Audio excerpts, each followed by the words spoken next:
Hello, Darren Woods here, and I'd like to welcome you to today's episode of the Navigating Church Leadership and Culture podcast. So, let me know if this scenario is something that applies to you in your church or your ministry organization. You're trying to figure out what type of technology best suits you, and you're bombarded by different choices. You heard about Canva, you heard about Uno overlays. What in the world do you do, and how do you even make the decisions about who does what? Well, what if I told you that there's a scenario and there are three principles that can help ease your burden and lead you to making some very, very strategic decisions with regard to technology use? Well, that's what we're going to be talking about today. And specifically, we're going to be talking about, well, you guessed it, technology, but also technology can't save you. Only Jesus can, right? So here's the one thing I want you to keep in mind. I want you to imagine a scenario of cleaning your bookshelves. And I experienced this myself as well, right? So here's what happens. Here's what happens when I do it, right? I clean the dust around the books on each of the bookshelves. And maybe, just maybe, I clean behind the bookshelf. But I hardly ever lift each of the books and clean underneath each of the books. Why? Because my feeling is, who's going to pick the book and who's going to pick all the books from the shelf? So that dust is there. It's just hidden. That's somewhat what technology looks like if you don't have a particular plan. It looks wonderful and fantastic from the outside or side view, but underneath there's some confusion, there's some dust, there's some disorganization which takes place. How do you help alleviate that? How do you clean up that technology mess? All right. So here we go. Principle number one: technology is necessary, but the most important question to ask yourself is, in what ways does any technology that you're considering relate to, support, stem from, complement your church's mission and or vision statement? So why are you doing it? Are you doing it just to keep up with the Joneses? Oh my goodness gracious. I heard this one church X, the church of the ongoing technology has incorporating this particular system. So we need to jump on board because we need to be relevant to them. Not so. Technology is not something that you should view as a means to compete with other churches or church ministries.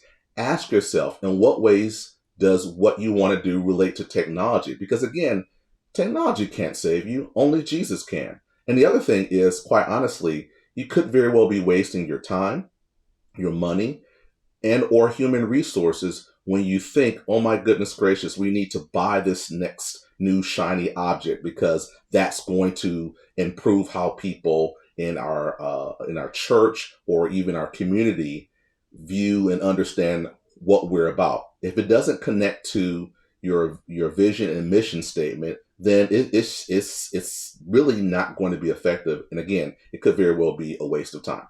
All right. So the second principle in terms of technology, remember, technology can't save you. Only Jesus can, right?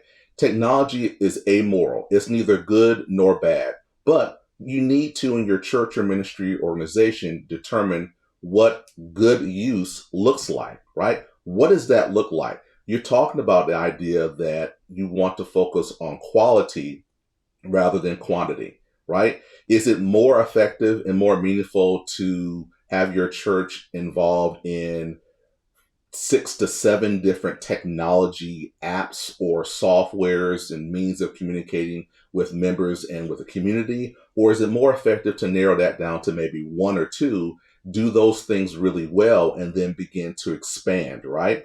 You also want to make sure that the technology that you're using is not overused, all right? Let me give you an example. If your church has some type of text messaging system to notify members or target specific groups within your community about Bible study or about a concert or about a youth group, right? Do you think that people would really appreciate getting those notifications every single day? Sunday, Monday, Tuesday, Wednesday, Thursday, Friday, Saturday, Sunday? Or do you think it's more effective to designate a particular day and a particular time so that specific text messaging goes out to individuals and so they can look forward to it. One example I can think of is with regard to looking at daily TV programs or weekly programs on Netflix or whatever your streaming preferences may be. They the marketers, the advertisers are very strategic in wanting you to spend time and focus on a particular day and time to view different episodes. Now, of course, with some of these technologies, you have the option of rewinding and recording them and viewing on your own. But that's the same way in terms of technology in the church. It is amoral. It's neither good nor bad. Just because you use it doesn't mean that you're great, doesn't mean that you're fantastic. And if you don't use it, doesn't mean that you are necessarily in the Stone Ages, but you want to make sure that you maximize the quality versus quantity. All right.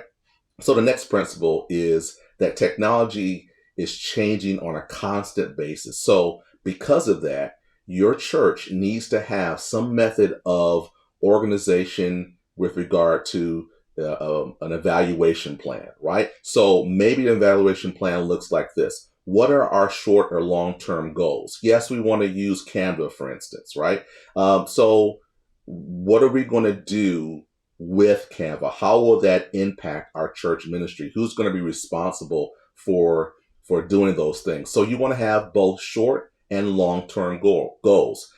You may be familiar with the concept of SMART goals, SMART, and that stands for specific, measurable, attainable, relatable, and timely. Don't just have a goal that we want to use technology, right? That's way too vague. But maybe you want to focus on, hey, we want to use Canva in order to help us design our social media graphics once a week. Okay, that's an evaluation plan. And then you look back and say, you know what, this has been pretty effective to do once a week. Let's step up our game to twice a week, or using Canva for other reasons, for example. All right. You also want to make sure that you're evaluating your use of technology with regard to both qualitative and quantitative data. In other words, word of mouth, right? The number one method of sharing information traditionally has been word of mouth. But guess what? Because of text messaging, because of Facebook, because of Instagram, because of TikTok and other social media forms of technology, they are as effective, if not more effective, than the word of mouth. Why? Because individuals connect with other individuals of similar like-mindedness with regard to things. And in your church, it can look like this. Hey, you know what? I belong to Church of the Upcoming Technology. Have you heard about us? You know what? We're having this fantastic event. If you download our app, you can have access to that information and other information, right? That's word of mouth. Okay. So again, just a reminder to you, when you're talking about and thinking about technology use in your church organization or ministry, remember, technology can't save you. Only Jesus can.